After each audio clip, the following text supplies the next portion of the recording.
السلام علیکم اسٹوڈنٹس. ہمارا آج کا ٹاپک ہے زر کی تعریف. کہ زر کیا ہوتا ہے, اس کی مختلف ڈیفینیشنز لوگوں نے جو دی ہیں, ماہر معاشیات نے دی, وہ کون کون سی ہیں.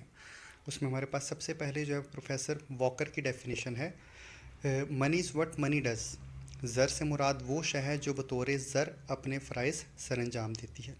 یہ کون سے فرائض ہوں گے یہ بھی ہم آگے پڑھیں گے. مورگن کے نزدیک زر وہ شے ہے جو عام طور پر قرضوں کی ادائیگی کے لیے استعمال ہوتا ہے. تیسری ہے کراتھر کی ڈیفینیشن, جو اچھی ڈیفینیشن سمجھی جاتی ہے.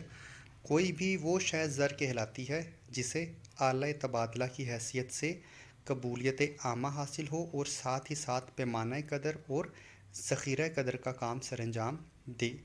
یہ کمپریہنسو ڈیفینیشن ہے جس میں ہم نے پہلے بارٹر سسٹم پڑھا تھا. اس کے جو اندر پرابلمز آ رہے تھے وہ دیکھے تھے. اس کے بعد پھر ہم نے جو زر کے ارتقائی مراحل تھے اس کے اندر ہم نے جو مختلف اقسام اس کی پڑھی, اس میں بھی کچھ مسئلے آ رہے تھے. تو پروفیسر کراتھر نے ان سب چیزوں کو ٹیکل کیا ہے یہاں پہ کہ کوئی بھی شے زر کہلا سکتی ہے. کون سی شے جس میں یہ خصوصیات ہوں.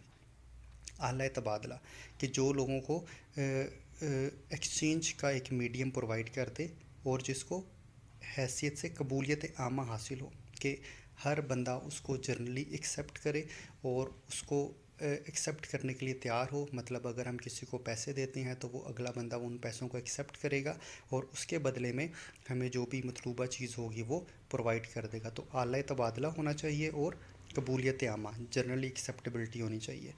اور ساتھ ہی ساتھ اس کے اندر ایک پیمانہ قدر ہو کہ اس کی کتنی ویلیو ہے.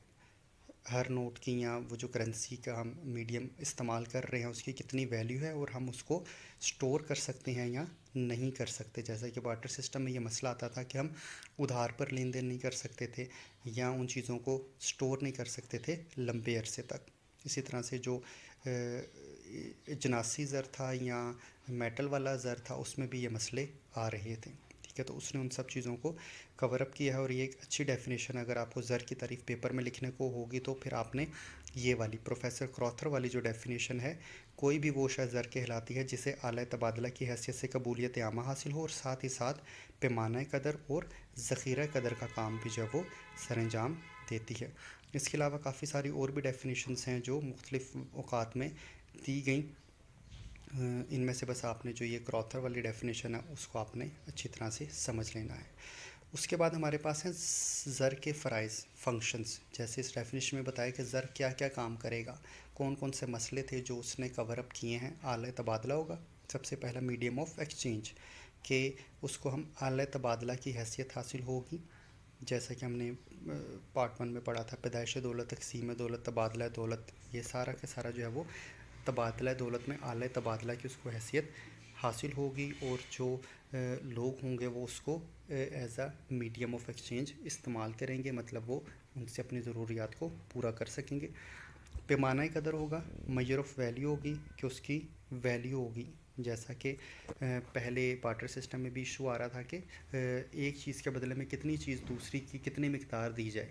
تو یہاں پہ پیمانہ قدر تھا کہ اس کی ایک ویلیو متعین ہوگی اور اس کو ایک اسپیسیفک کسی یونٹ آف میئرمنٹ کے ساتھ اٹیچ کر دیا جائے گا اور اس کے بدلے میں اس چیز کی اتنی مالیہ جو ہے وہ فکس کر دی جائے گی. پھر تیسری اس میں خاصیت ہونی چاہیے انتقال قدر, کہ ہم ٹرانسفر کر سکیں اس کو ایک جگہ سے دوسری جگہ, جو پہلے بہت مشکل کام سمجھا جاتا تھا کسی بھی قسم کی زر کے اندر.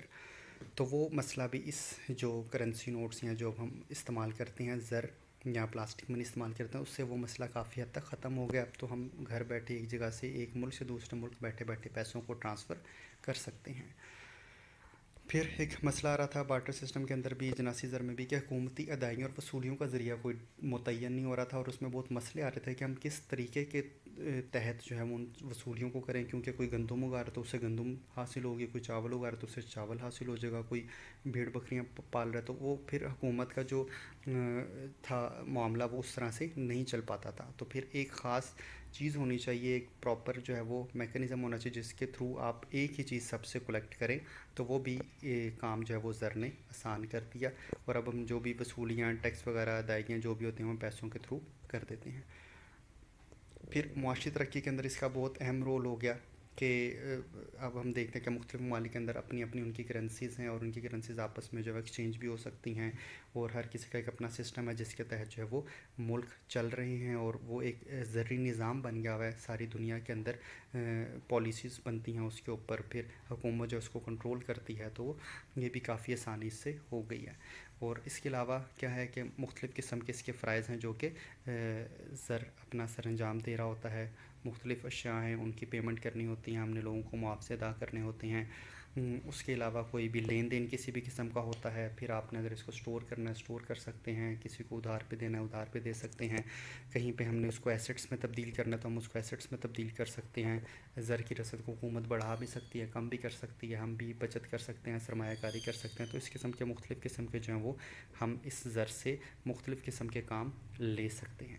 تو یہ تھا ہمارا آج کا ٹاپک۔ نیکسٹ ٹاپک میں انشاءاللہ پھر سے ملتے ہیں۔ اللہ حافظ۔